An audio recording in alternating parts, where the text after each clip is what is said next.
Hey everybody, Tony D and Little Joan here with a hot take on this morning's headlines. Is it still morning? No, it's afternoon. I don't know. I've been in my jammies all day.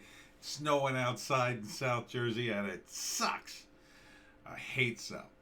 Um, First, a little news about the channel. I've been demonetized. What are you going to do? I get to reapply in March.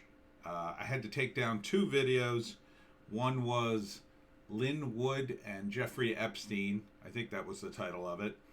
And the other was the video I did on the January 6th Capitol Hill riot. So those should both be on my BitChute and Rumble. They're not. They're definitely on Rumble. They're both recent. At least you get to watch with no commercials, I guess. I guess I'm just a slave to YouTube now. You know how much the lefties love slavery. Anyhow, if you want to contribute to the channel, check out Rumble because that is monetized. Definitely check out BitChute too. I can accept donations at BitChute. I also got a Patreon account, which I almost never mentioned. Still got it. I was trying to switch over to Subscribestar. I'm still having problems with that. Can't quite figure it out. So Patreon is another avenue. And of course, the books, the many books. Links in the description. Wokeness, a novel. Hollywoke, another novel. And the Pineys books 1 through 5. Book 6 coming soon when spring arrives. Anywho, let's get into the headlines. Meghan and Harry had secret introductory meeting with California Governor Gavin Newsom before the election. Who cares? Who cares? Who cares about Harry and Meghan? I don't understand why they are even in the news. Oh, I'm sorry. They list them Meghan and Harry. Because, man, you want to talk about a guy who just looks broken by his wife. That's Prince Harry. Some guys just go down that path and they never, ever come back. It's sad. Professor who joked about Barron Trump at impeachment hearing joins Biden DOJ. Not a surprise.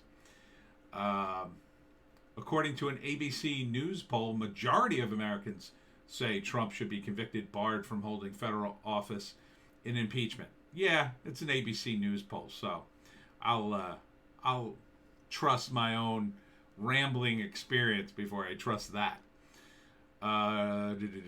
Iran's supreme leader, according to the National File, declares post-U.S. era has started as world paradigm shatters under Biden. A bit of an overstatement. Although it could.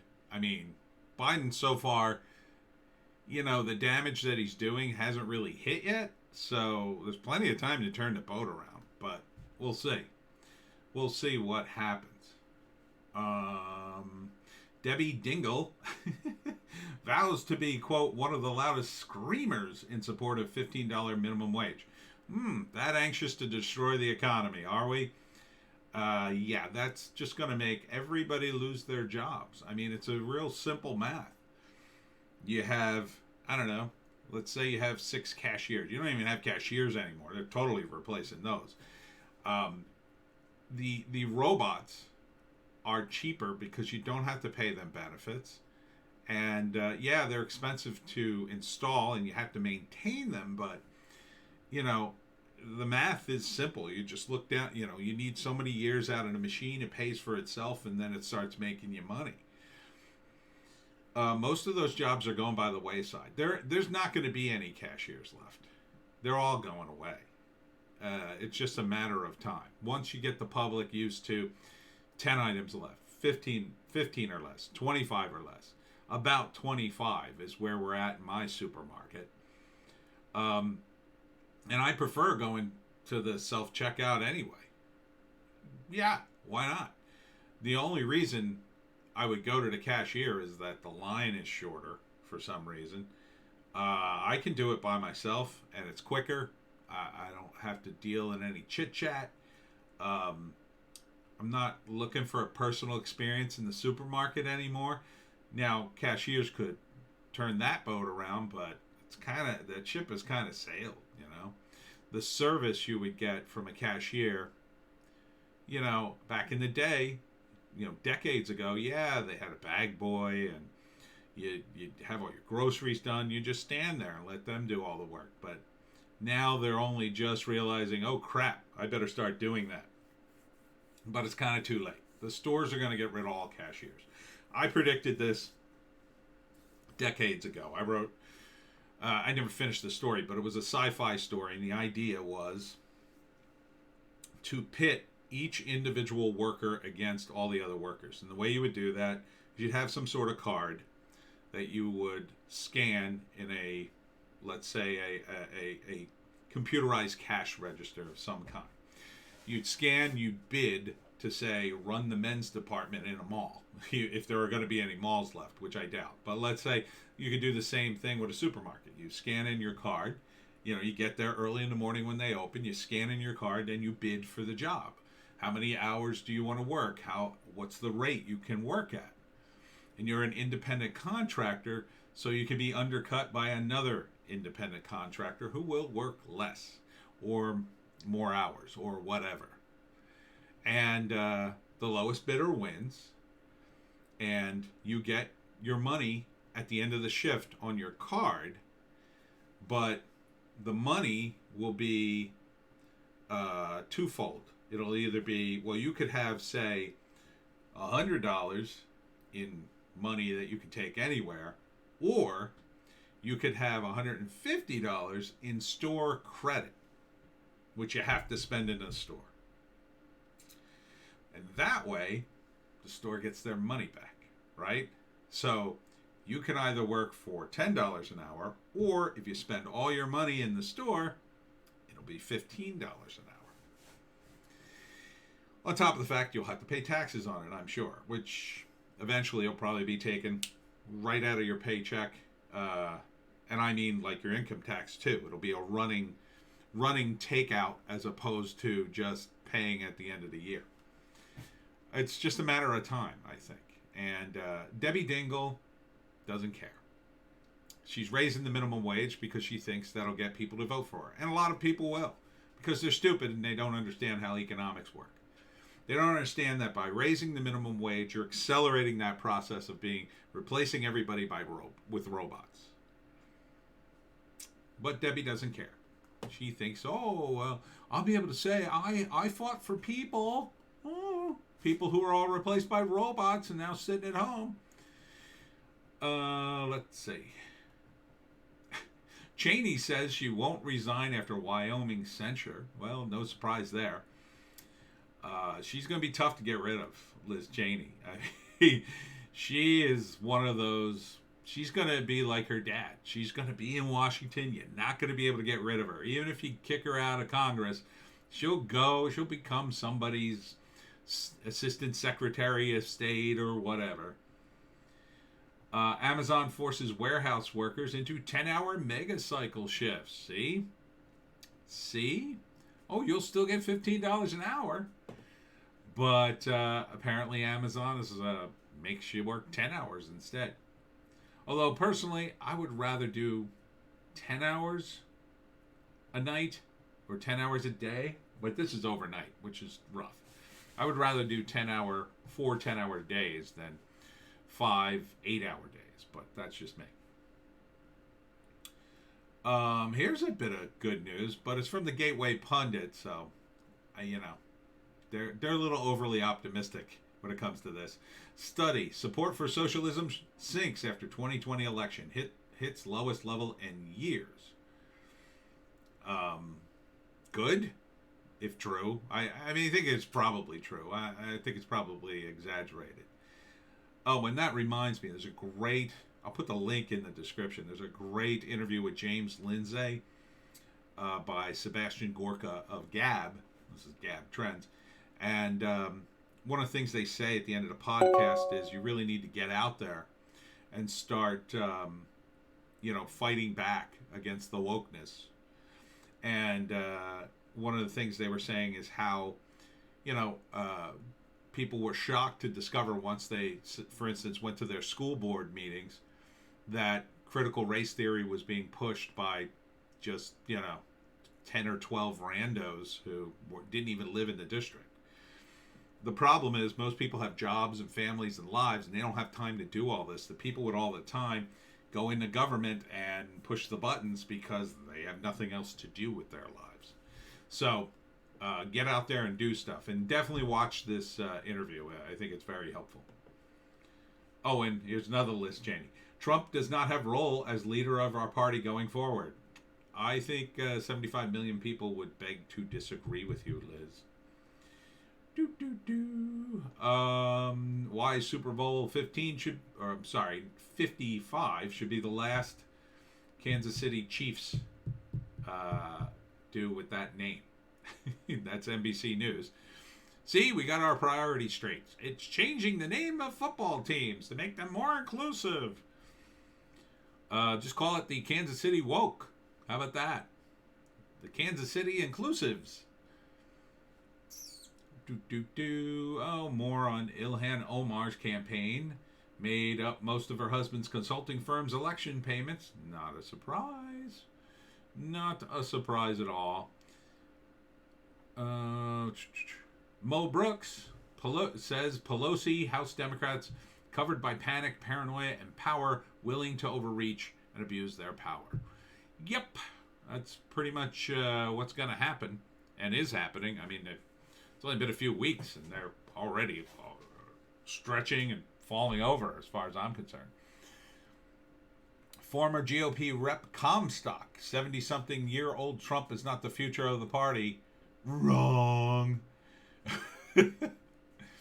Even if you manage to impeach Trump and forbid him from running again, he'll run the Republicans. They don't have nothing to do but run the Republicans. He'll run the party.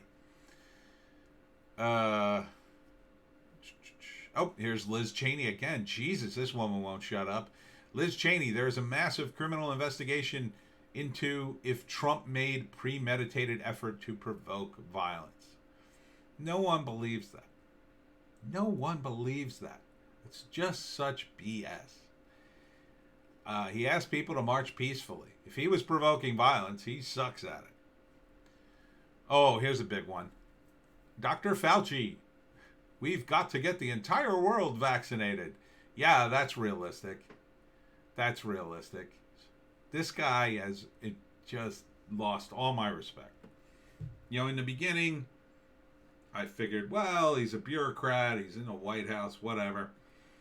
This guy's the highest paid government employee. And now he says stuff like this. It's completely unrealistic to vaccinate people, the entire world.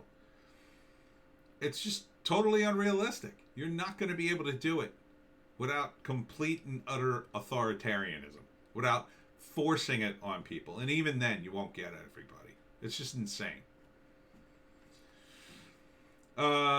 In Congress, there's a big fight over metal detectors now. Nancy Pelosi has fined 2 Republicans $5,000 over metal detectors. And GOP Rep Clyde, the metal detectors are unconstitutional. I'm going to take them to court.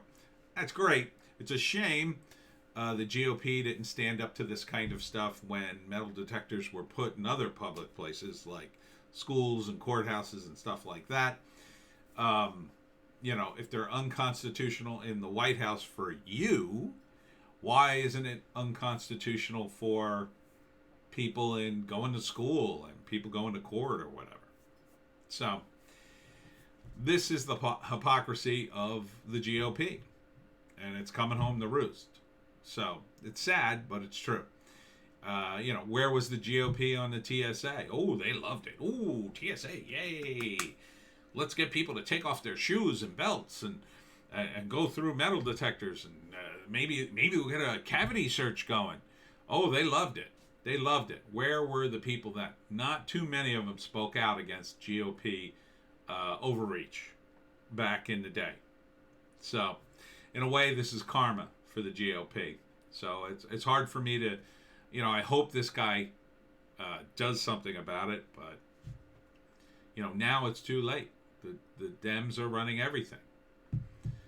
Speaking of Dems, AOC claims Rep Mace only called her out to try to make a buck. I don't know how she's making a buck on calling you a liar. Everybody's doing it. Pay me.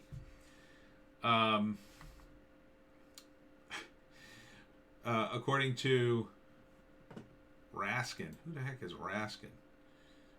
Raskin. Trump's decision not to testify may be cited as his guilt. Who the hell is Raskin, though? I guess it's a law professor. Oh no, Representative Jamie Raskin of Maryland. Trump's decision not to testify may be cited as evidence of his guilt. Wow, that is breathtakingly ignorant of the law. Even for a guy like me, I'm not a journalist, I'm not a lawyer, but I know that you can't be forced to testify against yourself, right? So you can't cite someone's guilt when he's not willing to testify against himself, especially when he's not legally obligated to testify. It's insane. Ben Sassy's anti-Trump statements draw more Nebraska backlash. Yep. Good. Vote him out. Vote out the rhinos. Vote out the rhinos. Let's vote them all out. Looks like Bitcoin took it on the chin overnight. Every time I think about investing in Bitcoin, it like goes down. I was thinking like, wow, it's gone really high up, but maybe it's just going to keep going up, and then and then kaboom, it's gone back down again. Now I guess is the time to buy in. But yeah, it's and I am not a financial advisor. I'm not giving you financial advice. It's just, man, the stuff with Bitcoin and Doge and all these things, very confusing to me. I don't really understand it, but oh, and I told you about yesterday, Antifa members threatened to burn down D.C. during Black Lives Matter march. Yep, they're back. They are back. And they're called the D.C. Queer and Trans Black History Month March and Rally.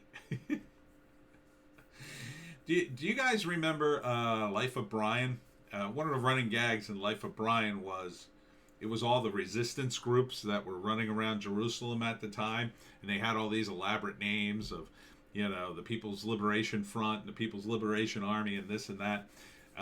That's what Antifa and the related groups remind me of. It reminds me of those characters running around just coming up with all these crazily long woke names about, tearing down the system. In that case, they were tearing down the Roman Empire, but in this case, they're trying to tear down the United States with no plan to rebuild anything else.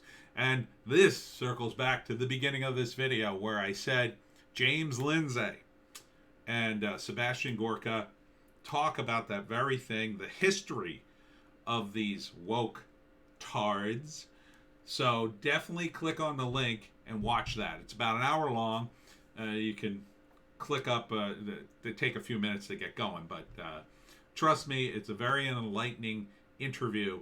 It's very important that you understand where this stuff comes from so you can resist it and not just go along with it. So I don't know it as well as him. I'm not a college professor, but I think it's urgently important that we pass the word around. I passed around the link on my social media today, so get the word out, and we'll see you in the next video.